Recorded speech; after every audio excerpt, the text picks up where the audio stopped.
Hello everybody, it's time for a simple video today. Very simple graphics programming in pure C. We're going to code a random walk today. This is called a random walk. It's basically a screen, a small display, and you have individual agents on that display and they walk randomly. And on their individual paths, they leave trails. Yeah, and that's how this simple, beautiful, interesting animation is produced. So that's what we want to do ourselves in C today. So let's fire up. Let me just close my unnecessary open things here. And then we can just jump right in right now. Okay, we're ready. So let's go into the projects directory and create a new directory called random walk. I'm going to cd into that and create a new file, randomwalk.c. And to start, we need to include, what do we need to include? We definitely need to include SDL2.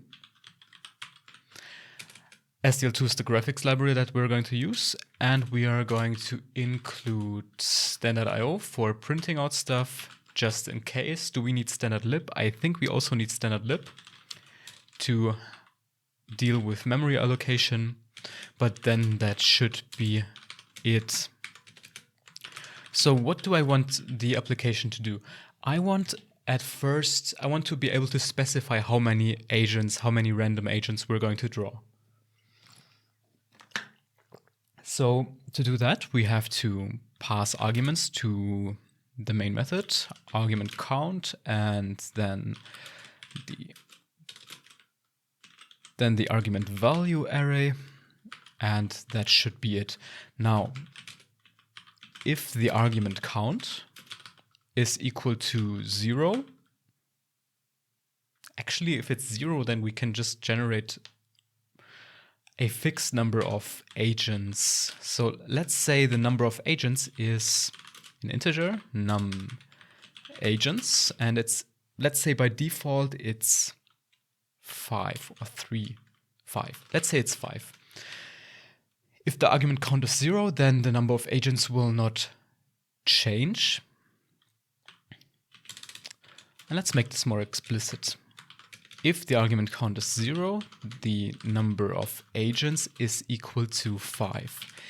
If the argument count argc is equal to 1, then the number of agents is taken from the provided arguments. So number of agents is equal to ASCII to integer of argv1. And in any other case, we print a usage instruction because then the user has specified too many arguments. So here we print f usage, and then we say we want to print out the name of the program and then the number of agents. New line, and then the number of the executing program is called argv0. So that should be fine, right? I think that's it for now for the argument parsing. So let's go into the projects directory and into random walk here and try to compile that using GCC. Output file is called random walk. The input file is randomwalk.c. And that worked. Now we have a file that's called random walk. We can execute it and we get a segmentation fault. Oh man, I was in such a good flow right now. So what's the segmentation fault right here? Probably I'm accessing the argument v in some invalid position. So I'm not specifying any argument right here, so the argument count is 0. So the number of agents is 5, is set to 5. So what's the segmentation fault? maybe the argument count is 1 because the first argument is the name of the executable. So in case the argument count is 2, then we need to access this array here. Yeah, I think that's it. So I was just offsetting my brain. I was confusing this actually with how it's done in Java. Wait, where did my project go? Okay, looks like I have to reset up things. Let's go into the random walk directory. There we go, random walk.c.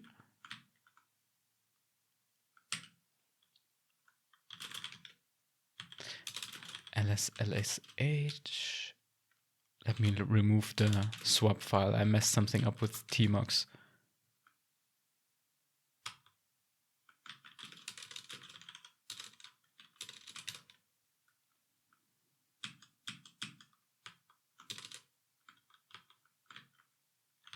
tmux a1. Ah, there we go. Okay.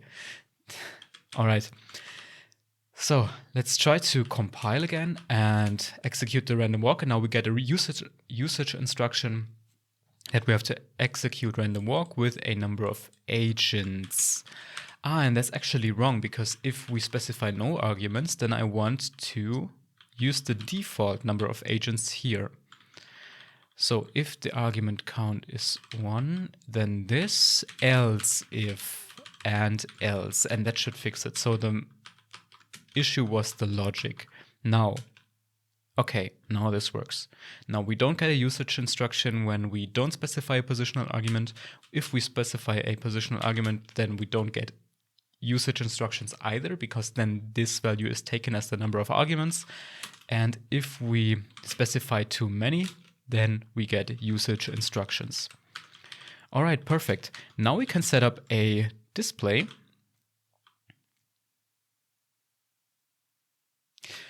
We can set up a display now, and we can do that by doing SDL, create window. We pass in as arguments. Let me open up the SDL documentation here. SDL, create window, there we go. And this is the function that we need. Create window takes as input a title, x, y coordinates, width, height, and flags. So let's just give this a title, random walk. X and y coordinates can be window pos centered. Let me just copy that string. And width and height are going to be 900 by 600. So let me define constants for that. Define width is 900 and height is 600. Width, heights, and flags are 0 for now. So let's see what this does. It doesn't work because the compilation expects to link the SDL2 library, which is natural, of course, which we have to do. So let me show you how to do that. We can use, during the compilation, these flags here. So let me copy them and add them to our compilation command. And now the compilation works. And what I also want to do, just to not do unnecessary mistakes, is I want to enable all warnings. I want to enable extra warnings. And I also want to add debug flags in case we want to use a debugger. So now, as you can see, we get a warning when compiling, but this warning is not too bad because this is just saying that the variable number of agents is set but not used. But okay, we're not at the point yet where we use that variable. So everything is as expected. If we execute random walk now, as you can see, for a fraction of a millisecond, a window popped up. So that's fine. To keep the window open, we need to SDL delay, otherwise the application exits right away. And let me show you how that looks like. And now we have a window with the title random walk. Now we need to keep the window open properly until we close it. And to do that, we can use an event loop. to do that, we have to check, is the app running? And it is running at first. And while the app is running, we do another while loop nested here, SDL poll events. We poll for events.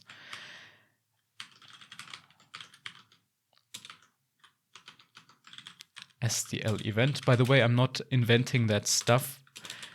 It's just almost muscle memory. This comes from the SDL documentation on events, which recommends to use exactly this kind of loop. Wait, on the poll event, this loop structure or pattern is defined. Or not defined, it's recommended. So we loop while the game is still running, or while the app is still running in our case. Then we specify in an SDL event structure, we poll stuff into that structure, and as long as stuff can be polled, we process events, and then we update the game state accordingly. So let's do that. If the event dot type is equal to SDL quit, that's an event type, then the application can quit. And how do we quit the application? We just quit it by setting app running to false, because then the parent loop will not execute anymore. Okay, so let's go and compile that, and let's open the application. It shouldn't close by itself now, but now when we press the exit button, it closes. Perfect. Okay, now we have a running event loop. And inside that event loop, we should be able to paint something, because we want to paint a random walk. So how do we implement this drawing of the agents? First of all, we have to make the window, we have to get the window surface. So this black area here, we want to paint on that black area, and this entire thing is the window, but the black area is what we want to paint onto. So we have to get the structure that holds that black area, and that is the SDL window surface. So let's first extract the window. SDL window, this is a pointer, p window is returned when we create a window. And an SDL surface is the black part that is part of the window, and we can get this from the window. So let's get the SDL window get window surface. There we go. So we get the window surface from the p window. Basically, it's just a method to retrieve something from the window. This is the surface, and now on that surface we can draw something. By the way, I just had to delete this delay because of course we don't want a delay. This delay prevents the application from closing within the first 3 seconds, which we of course don't want. Now on that window surface we can draw something. We can draw something, for example, using fill rectangle, fill rect. And SDL fill rectangle is a function, fill rect, that takes as an input the surface as a destination, and then we specify a rectangle and a color, and then we draw that rectangle to that specific surface. So let's do that. Fill rect, p surface, then we specify a rectangle. Let's do that up here. SDL rect, and that rectangle is equal to SDL rect, and the coordinates. An SDL rectangle consists of x, y, and width and height. Basically, it's a completely normal mathematical or geometrical rectangle specification. So let's give it x and y coordinates of 50 and width and height of 50. And that should be possible to draw onto our surface. So let's give this rectangle, let's provide this rectangle here as a pointer. And then let's specify a color, let's say white. I think this should be white. And let's compile and execute, and it doesn't work. Why doesn't it work? Well, the rectangle has been written into memory of the surface, but we have to tell our SDL, well, media library, to update the graphics that are displayed to the user. So let's do an SDL update window surface of that window. Let's compile, and as you can see, there's now a rectangle here. Now for a random walk, all we have to do is we have to move that rectangle. So actually what we can do is we can, inside the while loop where the app is running, we can fill a rectangle, update the window surface, and then we can also change the position of the rectangle. So here we now still draw the rectangle. We still draw the rectangle, we just draw it inside the loop now, and now inside that loop we can update the position of that rectangle. So let's do that. Rectangle, let's say rectangle X is equal to, or is incremented by, I don't know, 20, or let's just say 1, because probably this will go very fast, and rectangle X is incremented by 1, rectangle Y is incremented by 1. So let's compile and execute. This doesn't work. Of course, because I'm not operating on a pointer, so I should not use the pointer access here. I can use the dot to access the members of the structure. And now, as you can see, the rectangle was moving very fast. Why is it so fast? It's because the loop is very fast. The loop is running very fast. And we can prevent that by calling SDL delay. And let's introduce a delay of, let's say, 20 milliseconds. 20 milliseconds would correspond to a frame rate of 50 frames per second. Because 1 second is 1000 milliseconds divided by 20, 50 frames per second.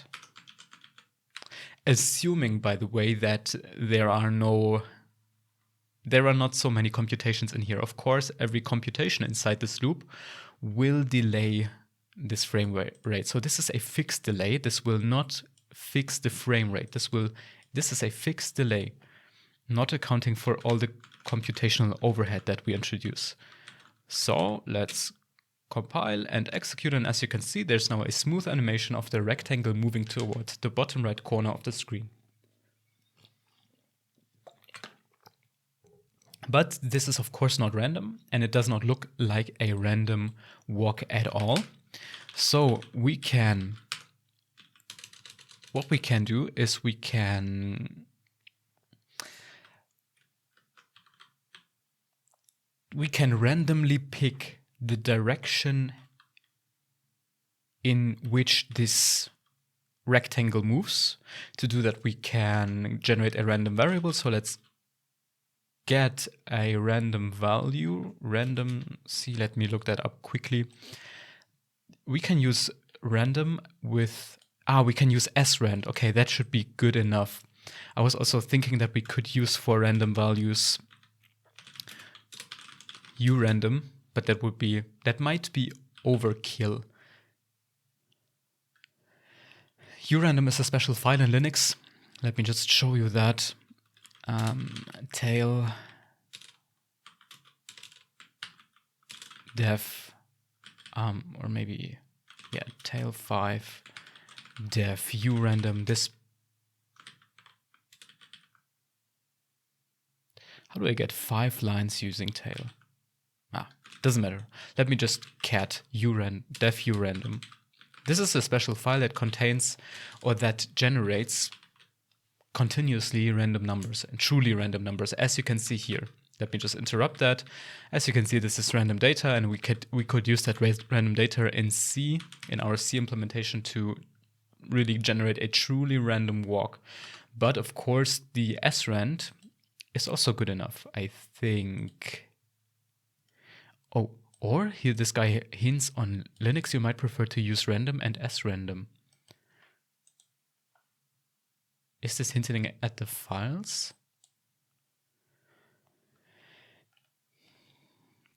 The random function uses a nonlinear blah blah blah blah blah. Srandom.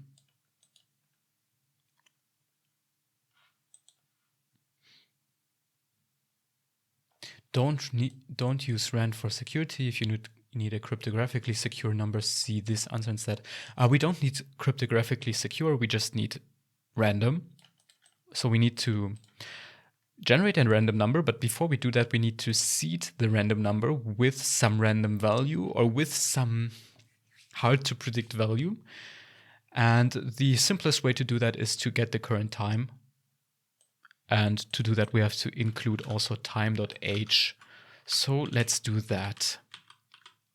Include time.h. And let's go back down. No, let's seed the random number generator up here. Or let's, after this printf of the usage, of course, we can return a negative error code because the application failed to run. And then once the application is running, we can seed that random number with time null. That should work, I think. So srand time null, yes. And then when we generate a random number, we can use rand here. And this will return a random number between, it's going to be a big random number, I think. This is going to return a random number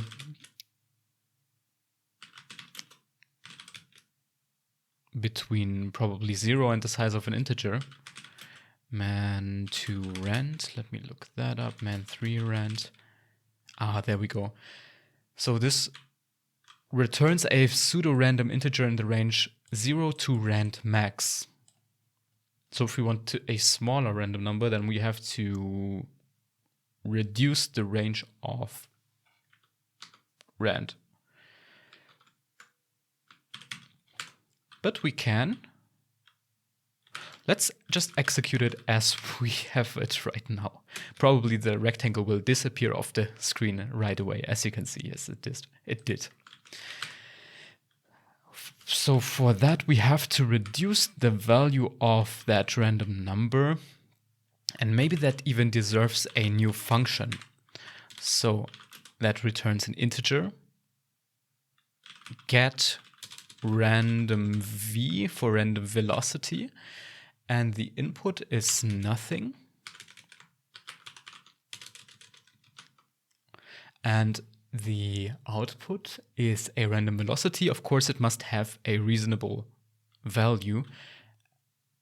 And wait, no, actually, we don't want a random velocity. We just want a random direction. Of course, the velocity is a vector that contains a direction in the mathematical sense.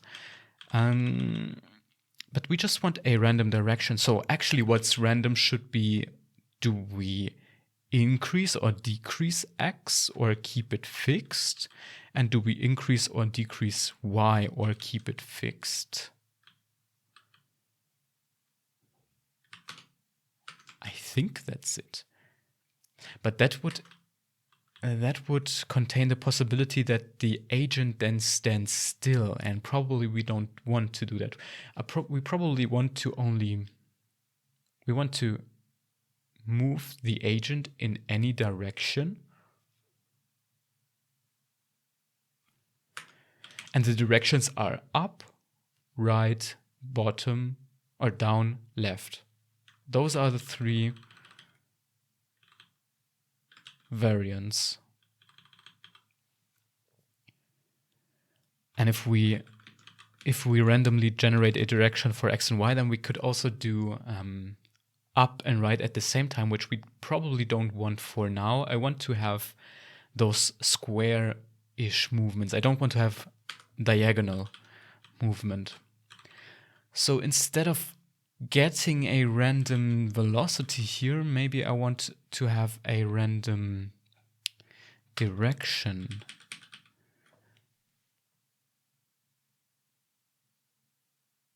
But this encompasses having a random, but yeah, we could also handle a random velocity. That's just the more generic case that we want to deal with. So what we can do is we can define a structure. We could do a type def. No. Or let's do a type def. Velocity. And velocity is a structure that has a Vx and a Vy component. Int Vx and int Vy. And at velocity, wait, no, struct, that's probably the right syntax, and then velocity. I think that should be correct structure type def. Now, the x coordinate is incremented by velocity Vx, but we don't even have a velocity yet, so we need to generate one. Velocity, velocity vel or v is equal to, and then we need a generator function that generates a velocity.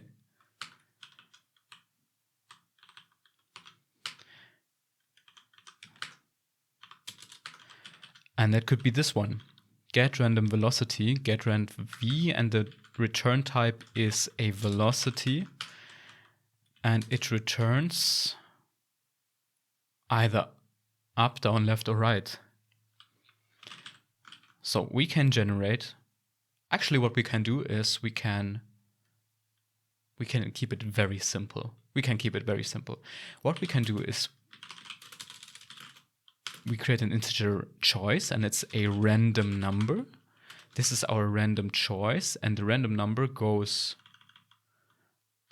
is a number between 0 and rand max. Now I want to distinguish between three choices. And the choices are basically 0, 1, 2, 3.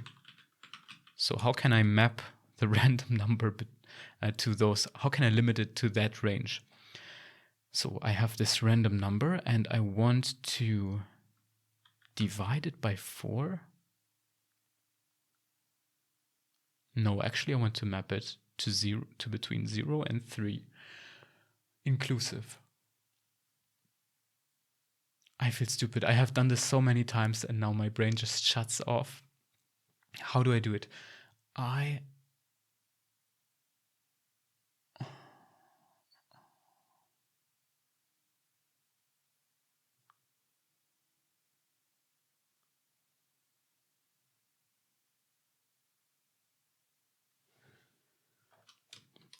This is the random number. Then I divide it by rand max divided by 4 maybe.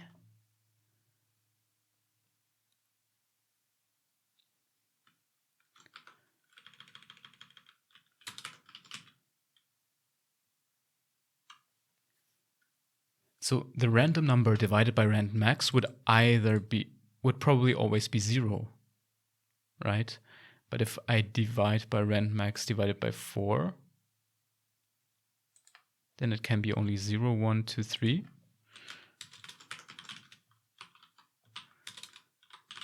Let's printf the results of this choice. And then the return value will be, let's just return a dummy velocity, and that velocity is 0, 0, And here we get the rand v, increment x by vx, and increment y by vy. Okay, and it seems that the numbers generated are indeed numbers 0, 1, 2, or 3. That's perfect, so it seems to work. I'm surprised. All right, so we can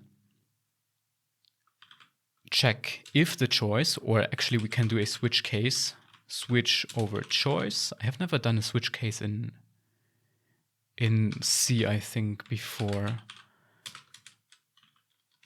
So switch over the choice, case 0.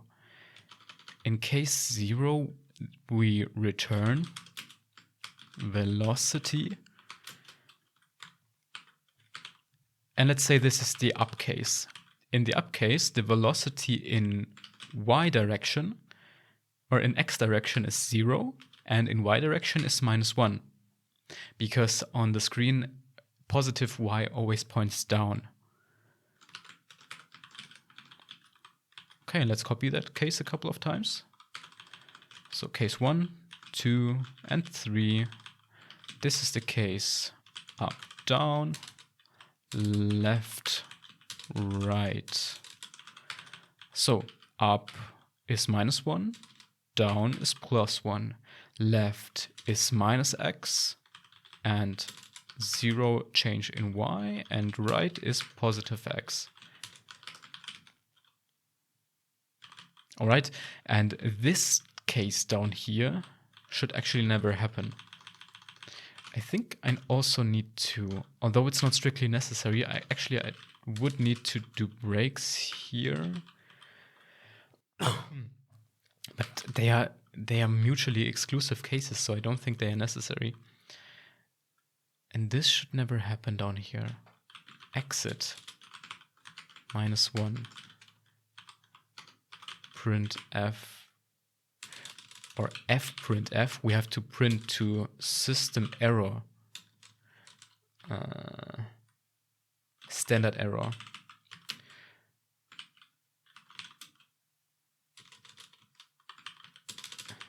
Impossible random value encountered choice.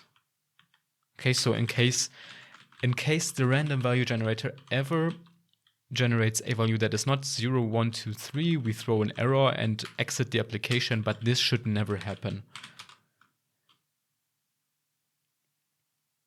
Okay, now it seems that our rectangle is indeed randomly wiggling over the screen. Now, of course, you don't see much because the velocity is it's just a directional velocity. It just has the absolute value of that velocity is always 1. And we need to scale it. So I would say we should define a scale for the velocity, and that is 10 pixels at first. So a change is always scaled by that. And so the movements are way more visible. And then I would also say that we should reduce the size of the rectangle to 2 pixels.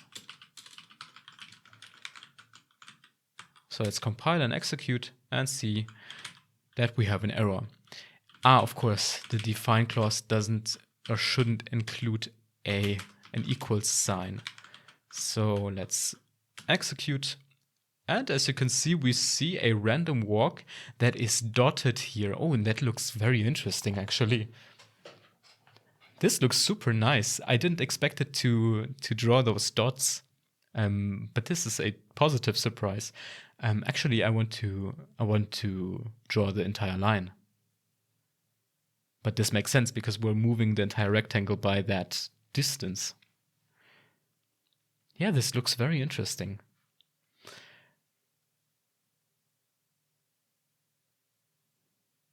That's nice. Okay, should we fill the lines? Probably we should fill the lines because that's what we intended at the beginning, or that's what I intended at the beginning. So we need to move the rectangle, or we can move the rectangle by a single pixel.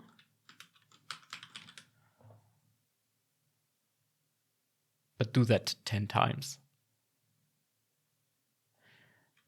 So we do this, and we do that 10 times for int I equals 0, I smaller than scale, I plus plus, then do this. So this is drawing the rectangle as it is moving over the surface for a scale number of times.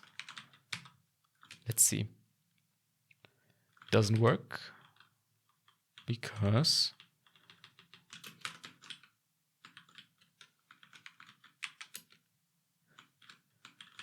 what's the issue here? Expected expression before semicolon.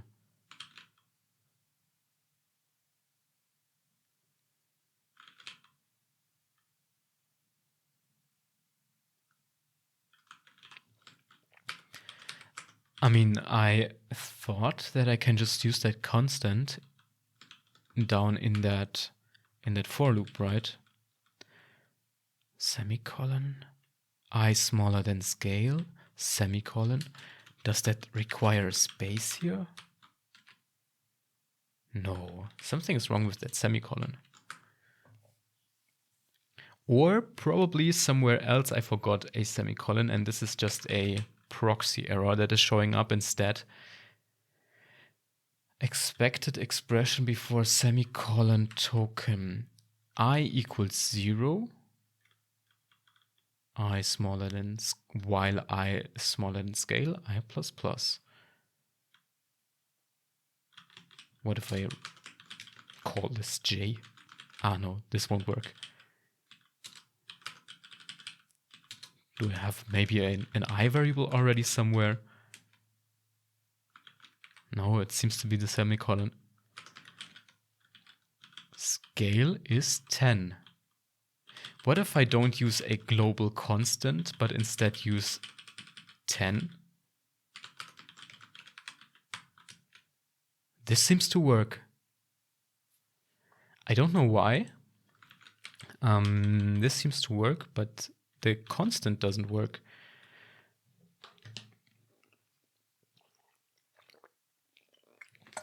I think that macros, aren't they replaced before the compiler hits?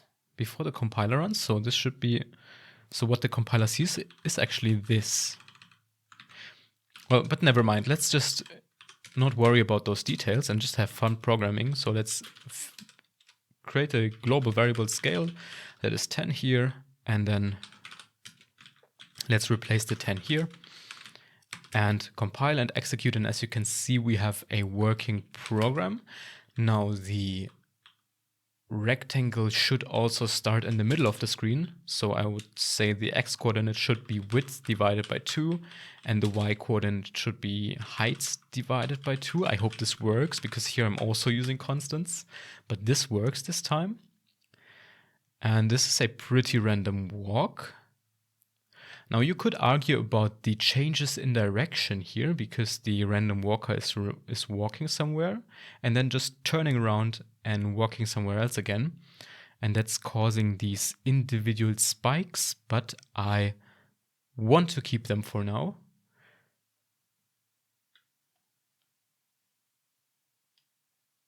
Because the pattern overall is still completely valid. Just depends on how you want to define your random walk and which directions you want to make possible. Now, we want to have multiple agents. That's what we did at the beginning. The application is prompting the user for a number of agents, and the default number of agents is 5. So we have to track multiple such rectangles.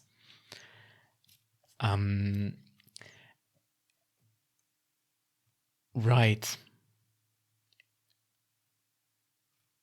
How do we do that? Should we have an allocated space right here that tracks all the rectangles that are drawn? We could do something like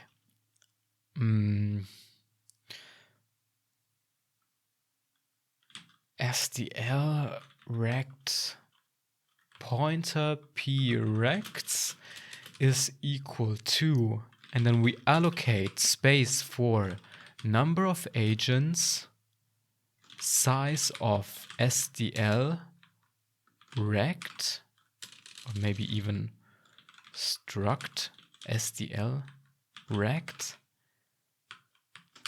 So we allocate space on the heap for a number of agents. And then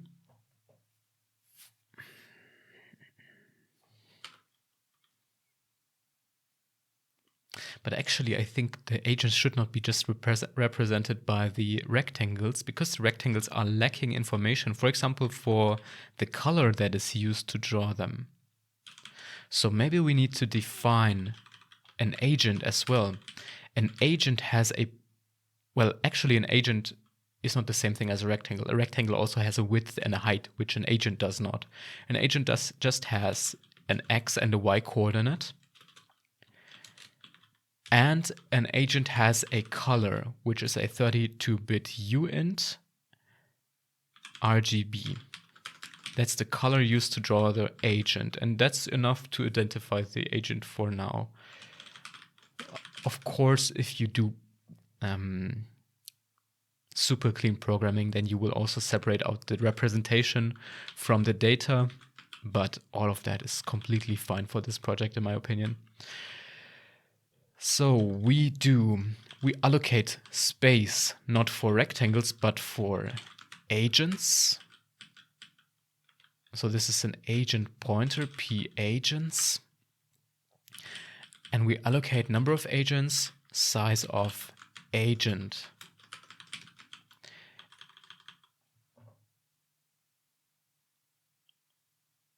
And then instead of drawing a rectangle, we should draw an agent.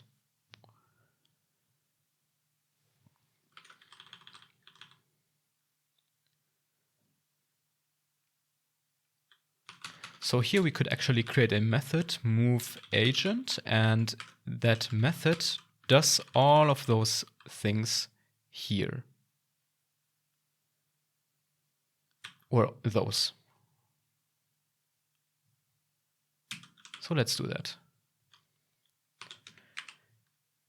Void move agent. We take as input, we need the window surface.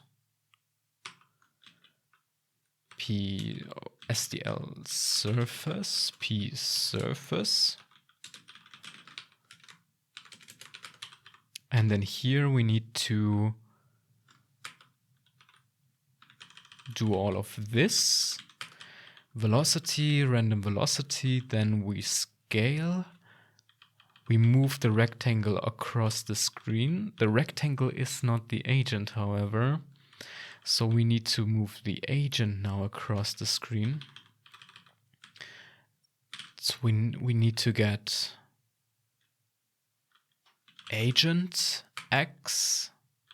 And of course here we need to access the right agent. So agent pointer p agent. And then we need to access the variable by the arrow operator because it is now a pointer.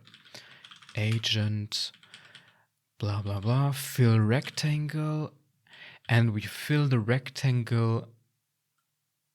How do we fill the rectangle?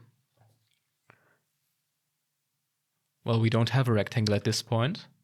Should we create a new rectangle every time? Well, we can do it. Of course, this is a performance trade-off,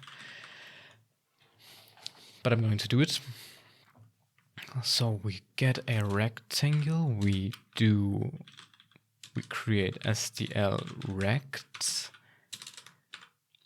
add the p agent x, p agent y, and the width and the height of the rectangle r. Let's define constants here. Rect width or agent size, and agent size is 2 pixels. Agent size, and that should be it. So now this is the rectangle defined or derived from the agent's properties. Then we get a random velocity. We move the agent across the screen. I know we could probably implement some dedicated line drawing, but this is completely fine. I mean, we are effectively drawing a line and moving the agent at the same time. Yeah, it's fine. And the color used to draw the agent is the agent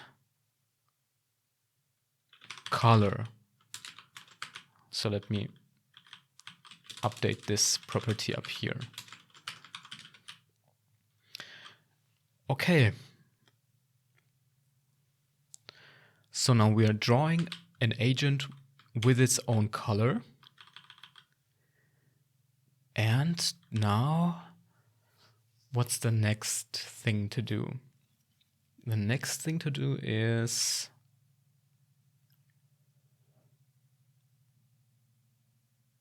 we have allocated space for the agents, and now we have to generate random agents. And actually, we can just keep we can just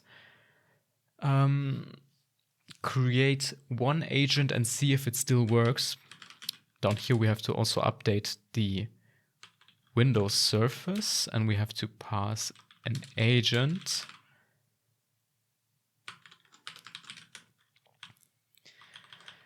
And then let's create a single agent. Let's call this one agent 0. And that agent is equal to agent and is initialized at the center of the screen, width divided by 2, height divided by 2. And then the color is for a start, let's say it's red. And then we draw that agent 0 here, agent 0, and we provide the address of agent 0. Okay, let's try. That doesn't work because I have a couple of errors in my code, apparently.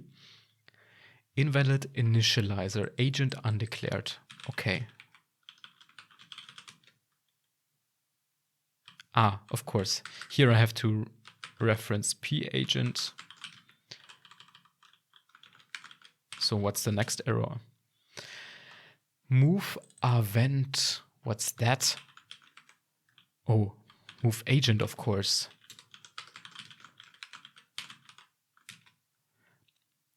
Move agent. Implicit declaration of function getRandomV.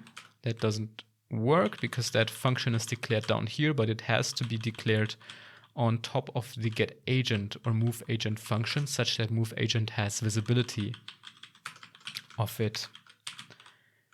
Let's compile, and we see a red agent moving over the screen, but the lines are lost for some reason. All right, that means that our drawing is broken. So we move the agent here, fill the rectangle here, and then we should update the Windows surface down here. So all of that is actually fine. Move agent. This is our agent. It has a size. We get a random velocity, and then we move the agent scale steps, which should be 10. Yes. Over the screen, creating a line. For that, we access v.vx, which is valid. Yes. And v.vy. And we fill the rectangle on the surface. Update Windows surface. Maybe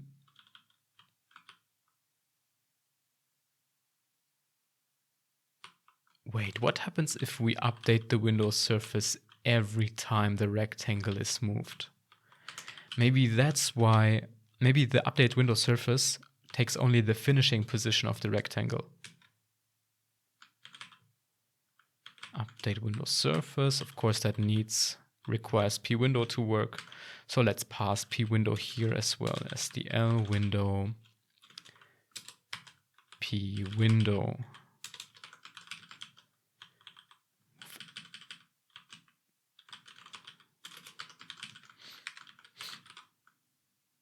No, it still seems to draw only rectangles.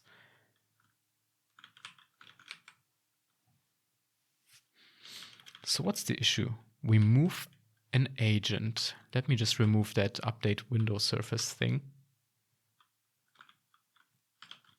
We move an agent. This is the rectangle that defines, or that represents the agent.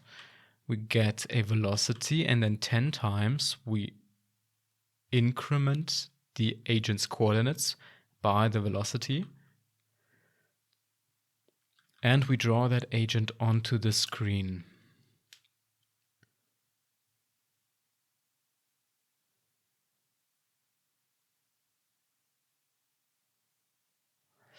Let's just jump into a debugger and see what happens. Projects, random walk, GDB, random walk. And let's put a breakpoint in line 47. Break 47 and run. Okay, now what's going on? Let's print pagent. Let's print pagent x. X is 449. That's fine. And y is 300. That's fine. Then that means the calculation of the velocity has worked. What else could be wrong? Let's print velocity v. V is -1 and 0. But we don't have a color. No, we have a color. We have defined a color for the agent here.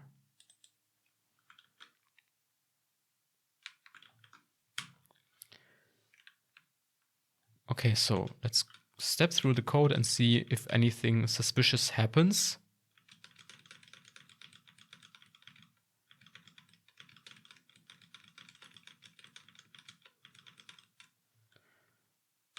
Print pagent x, y. No, that's fully fine. And now we should exit the loop. Delay. But wait, there was a delay, but then nothing happened after that. Move agent, update Windows surface. Where's the updated Windows surface here? There it is, in line 98. Break. Wait, let me just clear the old breakpoint.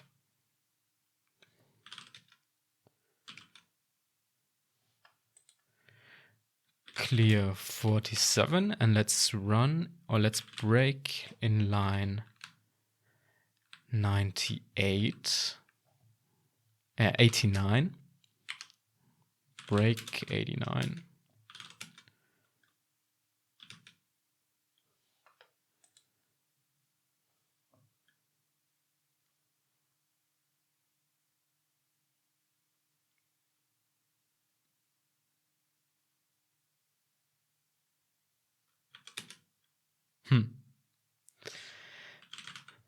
Agent 0x, print agent 0.x.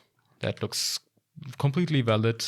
y looks completely valid to me. So all of that is fine. It seems like the agent is really moved over the surface. So that seems to be working. It seems to be just a representation issue. What we could do instead is we could move the agent over the surface and then draw a line in SDL, which would clear up or separate the representation from the back end. So what we could do is we could delete this. We move the agent just like this. We create a velocity, and then we increment the velocity with the scale factor. Or actually, actually we could even do this. Velocity is minus scale, plus scale, minus scale, plus scale. So the velocity is automatically scaled. That's already a nice change. Then we move the agent by incrementing its variables here. And then we could draw a line. Void draw line in SDL. We want to draw a line to the surface. P surface.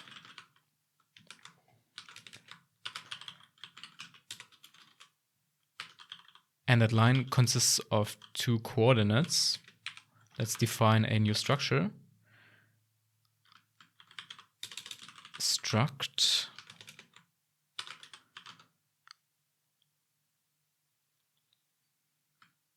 start and end. X start, X end, Y start, Y end. And that structure is called line. A line consists of a starting point and an end point. So we draw a line, line. How do we draw it? We draw it by filling rectangles on the surface. For int I equals 0, or x equals 0, x smaller than line x end. And x doesn't start at 0, x starts at x start, x plus plus. And for int y equals y start, y smaller than line, y start, y end, y plus plus. I have the feeling that this nested loop is wrong. So for a starting x,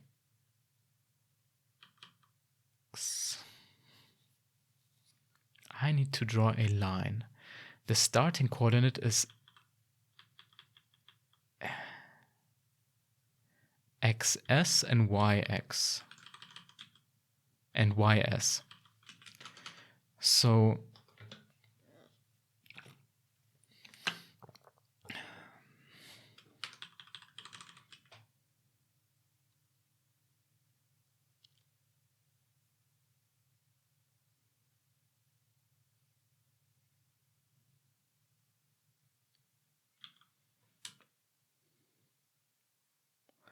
we need to start at point xs, ys,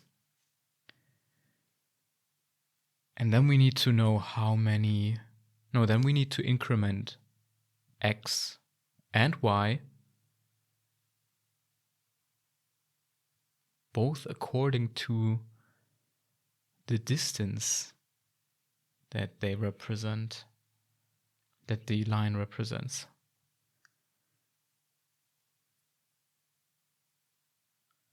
I remember I did this before at some point in time. So X, S, X, and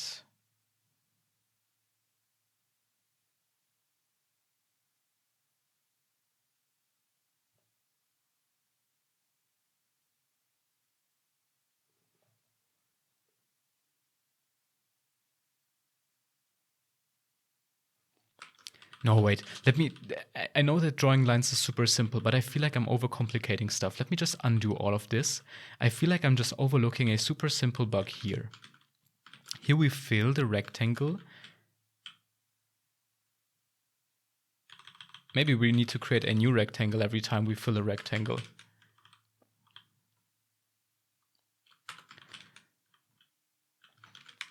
Maybe it's something like this.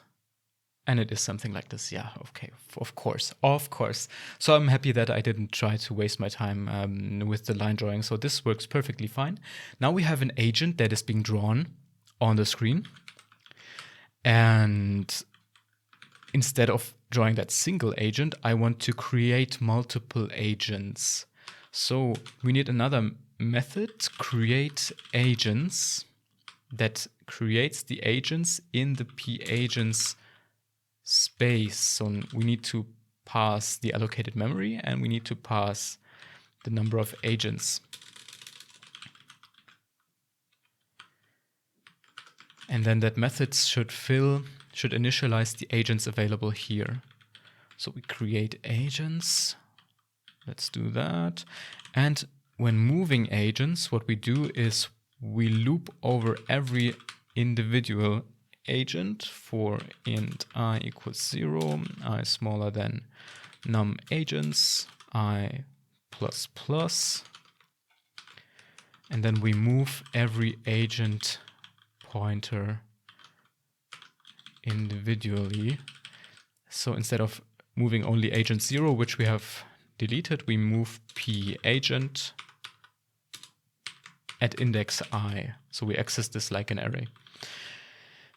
All right, and create agents. We need to create a new method up here. Void create agent. We need to pass as input our agent's memory. Agent, p agents, and then the number of agents. So let's do that for int I. Or maybe we can use some nice pointer arithmetic here. What I would have done is I would have just looped over this. But we could probably also do something like p agents plus plus, and then we create a new agent here. Yeah, but actually, let's keep it simple. For int I equals 0, I smaller than number of agents, I plus plus. For every agent we create, for every agent and number of agents, we create an agent in p agents in the memory allocated for the agents. So p agents at this index equals a new agent. And that starts. And the starting coordinate, I thought we could make it random, or we could fix it at the center of the screen. I think fixing it at the center of the screen gives us more of the original random walk animation. But of course, we could also do multiple starting coordinates. I don't know. I will just fix all agents at the center of the screen, and then we can see how differently they walk over the screen. But you could also vary this or randomize the starting coordinate. So center of the screen is width divided by 2, height divided by 2, and then the color of the agent And that's also interesting. Let's make it white at first, but then we have to generate some random colors such that we can distinguish the individual agents. And now we are moving the agents over the screen, and let's see how it looks like. P agent. I need to update this. No, some variable reference I have to update somewhere. Error P agent undeclared. Did you mean P agents? Yes, probably in line 99. Line 99 is this line. Ah, yes. Okay.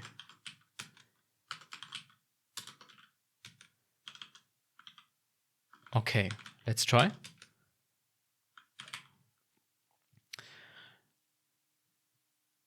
Incompatible type for argument 2 of move agent. P agents I.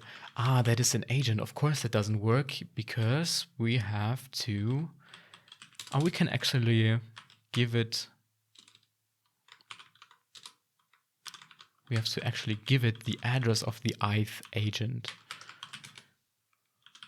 Okay, and now this should work. Create agent. I have a name mismatch somewhere. The method is called create agent, but it should be create agents because that just makes more sense. Now yeah. Okay. So now we have this agent here that's moving, and it looks like it's just a single one. Why is it just a single agent moving? I would have expected that we have now 5 agents. Move agent, and in move agent we move a single agent, but we call this method multiple times.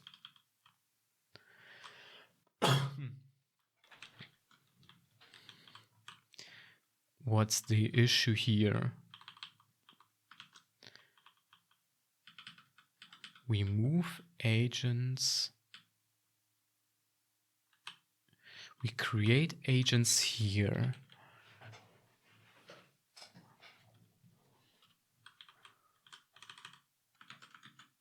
Of course, one thing that I shouldn't forget is to free the memory, although it's not absolutely critical, because the process, when it exits, it will free allocated memory anyways, but it's a good practice to do it. But why is there just one agent moving now? I don't get this. We create a couple of agents, I think.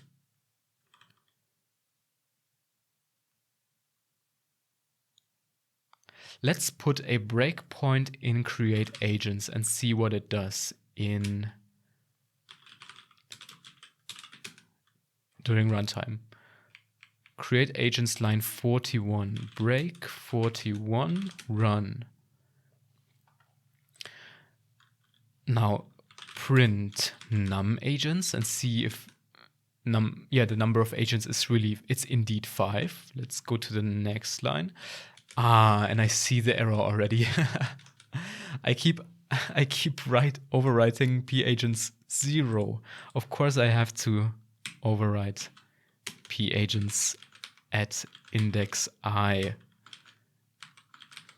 Yeah, so I was overwriting the same agent over and over. Now we have a couple of agents. That's already very nice. Yeah, and this seems to be 5 agents, yes. I can see all of them. There's one, there's one, there's one, there's one, and there's one. That's nice. Now, of course, all of them have the same color, and that's also one thing that we have to fix. How do we do that? We have to generate a random color, and a random color can be as simple as generating a random integer here. Although generating a random integer is, well, let me just show you, and we can have a look at the result and see if it makes us happy. So where's the color allocated? The color is allocated probably in create agent. Create agents. Yeah, the color is hard-coded here. Let's create a UN32 color, and the color is a random number.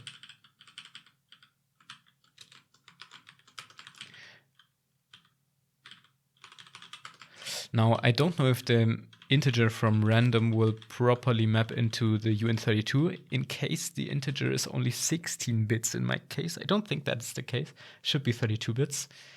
I don't know if the random function will properly work, but let's just try some random input. And as you can see, it works. We now have random colors, and this is the phenomenon when generating random colors that I was referring to. Let me just restart this so we can have a look again.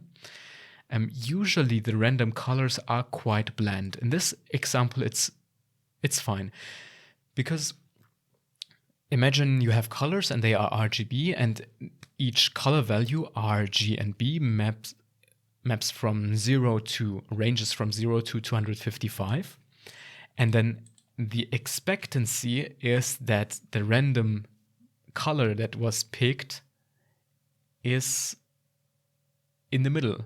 The expected value is 122 or something like that. And that means that on average a color will be quite dark. And as you can see, these colors here, they are not very saturated. So it looks okay-ish, but I don't like the color choices here. Actually, the colors should be way more vibrant. And that's what I don't like about this, about just generating random RGB colors. What we could do is we could pick SSH colors. So let me just grab a method online. And HSL colors are colors in. We had a video on coding HSL colors manually. We're not going to do that right now. But RGB is basically telling you the brightness of the individual color channels. But in HSV you can specify, you can fix the saturation of a color, and then randomly generate the hue. So you can tell you want fully saturated colors, 100% saturation. Let's have a look here. So the saturation the saturation S here in this case is fixed at 1. So it's 100% saturation.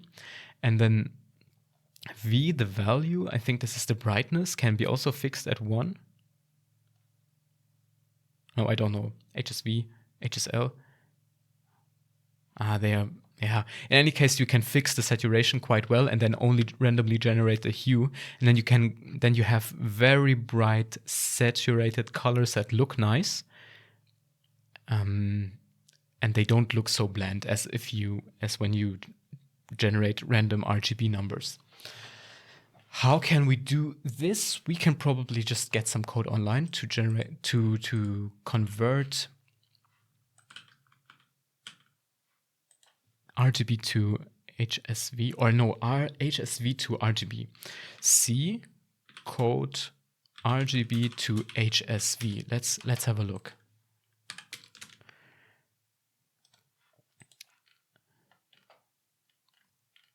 Oh, this is quite long code, but I remember this was actually quite simple.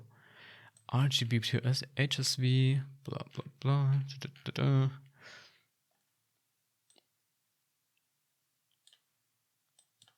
Float 3, no. All of this is not what I want. Simple RGB HSV conversion.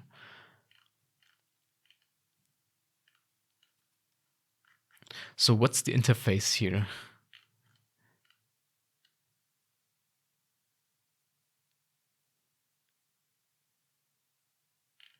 What's the interface here? Is this even C? No, this looks very C++-ish. No. Or maybe we should look up HSL, because this is probably more readily available. What about this one? RGB. This is an RGB color, and this is an HSL color. And then there's a function RGB to HSL, which implements all of that. And then there's hue to RGB. Converts a hue to RGB. That's actually what we want, don't we? Converts a hue to RG or B. Returns the float in the set 0, 1. Maybe not. And one potential issue is that RGB are floats, but we can deal with it probably. So let me just get those functions and then throw away everything that we don't need. Wait, there are two HSL to RGB functions, aren't there? No, there's RGB to HSL, and then there's HSL to RGB.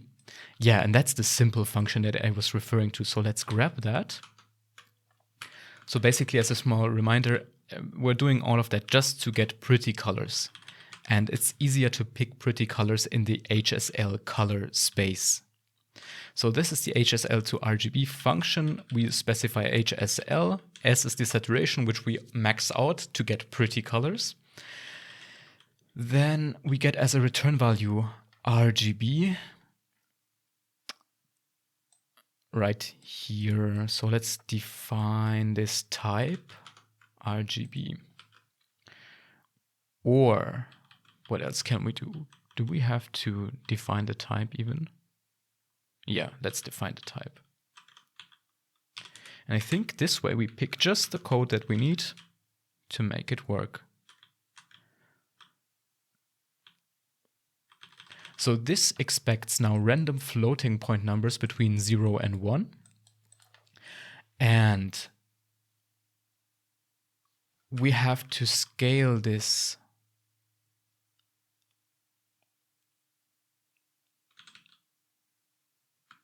Or is this between 0 and 255? Because this is scaled to 255 here. This is just a floating point number maybe because to have better precision. That would be very good news. It looks to me like this actually accepts numbers between 0 and 255 because there's the 255 mentioned here. So let's generate a random number. Let's generate random nice looking colors. So let's go to our color generation here, and instead of generating a UN32, let's generate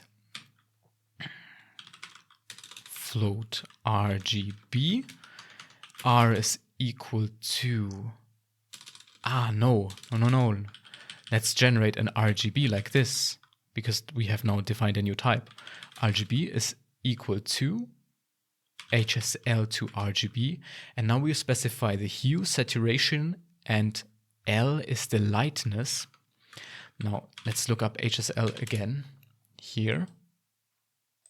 HSL Wikipedia. So we're using HSL now, the left-hand image, and lightness ranges from 0 to 1 in this case. 0 is black and 1 is white, and 0.5 is perfect, vibrant color in my amateur way of explaining those things. Then, I don't know, is the H value between 0 and 255? H, let's look up H.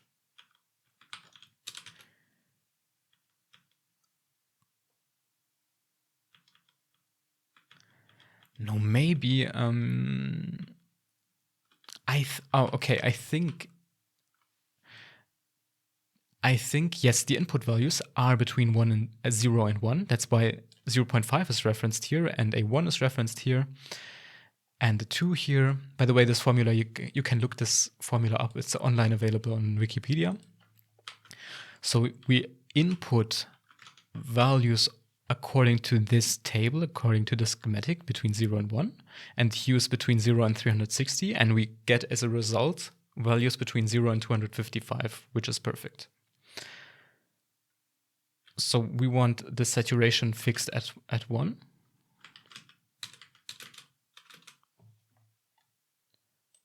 HSL. Damn it. We want the H value randomly picked, random, between 0 and 360. So we have to probably generate a random value here.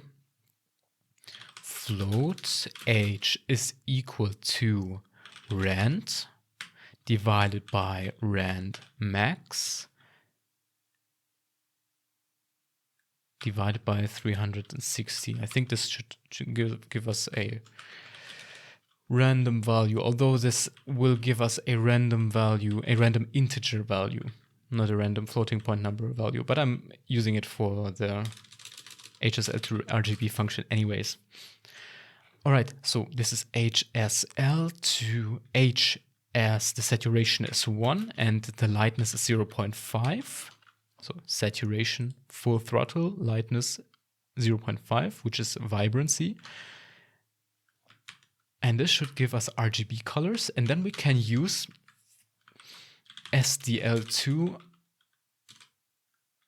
RGB, the SDL map RGB function to convert RGB into hue in 32, which we need to fill the rectangle. So let's use that function. SDL map RGB. We map RGB.R, RGB.B, and .g and RGB.B according to the pixel format, which is the first argument. And the pixel format is coming from the surface as far as I remember. Let's check this. Yeah. An SDL pixel format describes the format of pixel data stored at the pixels field of an SDL surface. That means the surface has a field format which we can look up. So let's do that.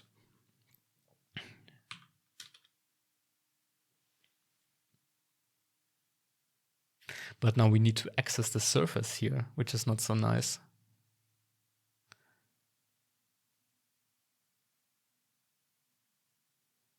So actually we want to create random agents here, and agents should have a color, yes, but maybe it's good enough to store that color as an RGB and not as a UN32. So that's an RGB color. That color is randomly generated here. RGB. And then when representing that on the screen, that color, then we can convert it to our representation that's required for SDL. So here we move the agent, we fill the rectangle, get SDL color. And the color is a UN32 in SDL. And we can get this by calling SDL map RGB. And here we get the surface format. And then we pass RGB. Those are floating point numbers, but they will be cast to integers. So that should give us a valid UN32 color. And then we use that color to draw something on the screen. Let's see if that works. No, of course not. There are errors as expected. So first of all, we have to generate a value for F. Wait, what's F? H. H is this. So, okay, let's see. What's the error now? In function HSL to RGB, implicit declaration of function hue to RGB. Did you mean HSL to RGB? Hue to RGB? Did I miss something? Did I miss? Oh. So where's our HSL to RGB thing? Do I need to copy something else? Yes, here. Returns the float in the set 0 to 1. Okay, let's just copy that.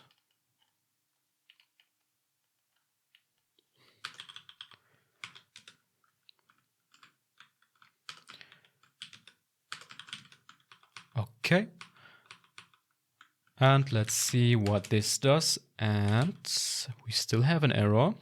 RGB undeclared in line 99. Here. RGB is undeclared. How can it be undeclared? Of course, it's coming from the agent. So we need to get the RGB from the agent, RGB, and that is equal to, and we can probably get it outside of the loop so we don't get it 10 times unnecessarily. P-agent RGB.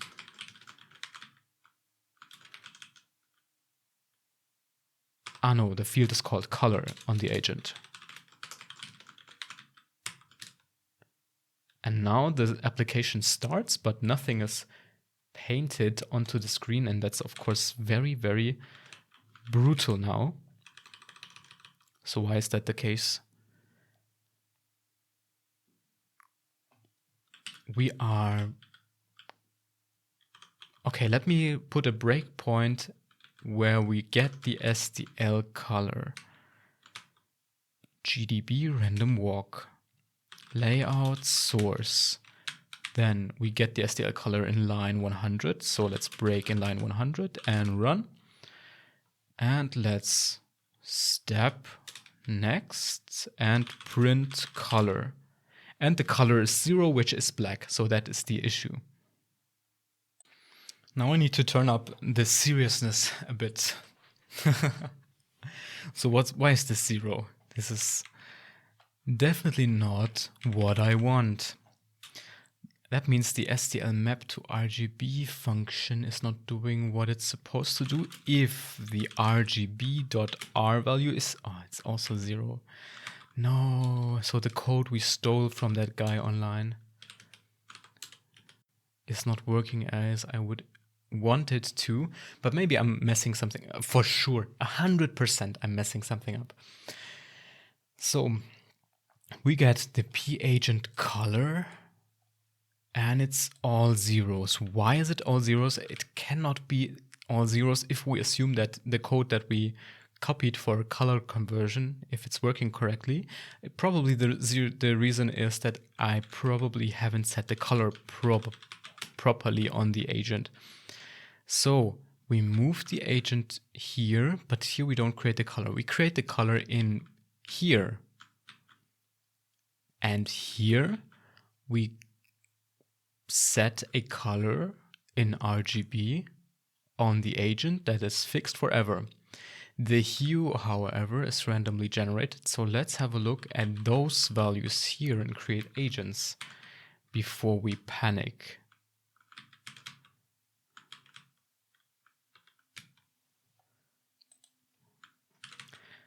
All right, let's quit the debugger, restart it, layout source, and we create agents here. Let's put a breakpoint in line 85, run.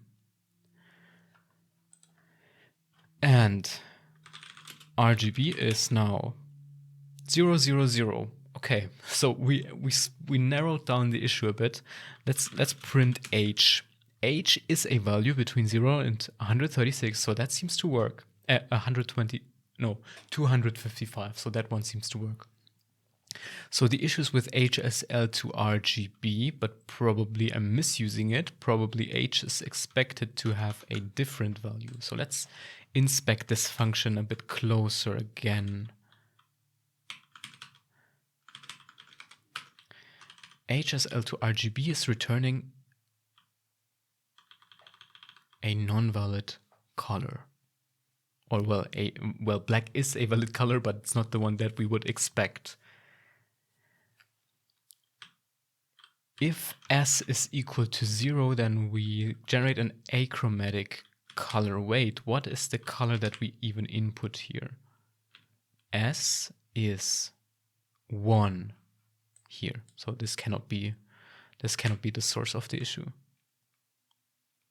Float HSL.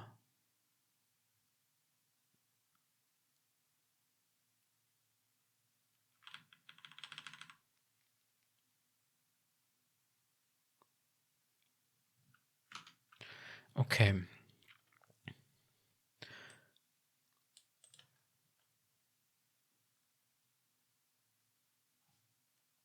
Do we need to define the minimum and maximum functions here as well? That's what RGB to HSL needs. I don't think that HSL needs those because each HSL is a smooth color scheme that wraps around and RGB is not.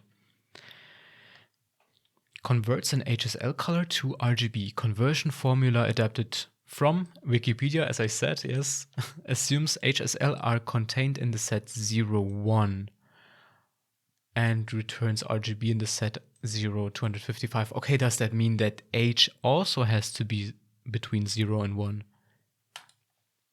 Well, that would explain the issue. So reading some documentation always helps, but yeah, we think we know it all and then we don't.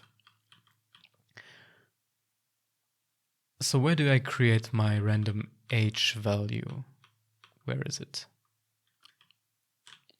There it is, HSL to RGB. This is the H value generated, and it must be between 0 and 1. Okay, how do I do this? I use the random number generator. Maybe I cast it to a floating point number, and then I divide that by floating point number. I'm just unnecessarily casting probably, but I want to make sure that this is a floating point result. I divide that by rand max, and that should give us a result between 0 and 1. So let's try to compile. And as you can see, it works now, and the colors are much more vibrant. All right, let's try again. And now we have some nice blue, some vibrant green, vibrant yellow, vibrant red, pinkish, purple. Yeah, awesome. And now we can try again with more than just 5 agents. Let's use 20 agents. And as you can see, it works perfectly fine. This is an awesome result, in my opinion.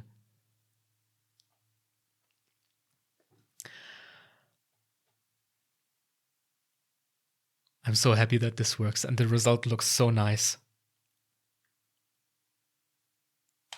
And let's try again. And let's test it with 100 agents. Whoa, this looks trippy, but this looks so awesome. I love it. And what about, let's say, 15 agents? Looks a bit cleaner probably.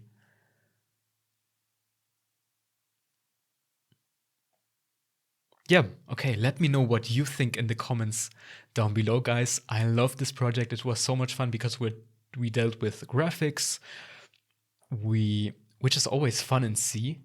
We dealt with SDL as a library, we learned some things about colors in C, and we stole some code for color conversion to make our stuff work. So all of that was a lot of fun. See you next time. Bye bye.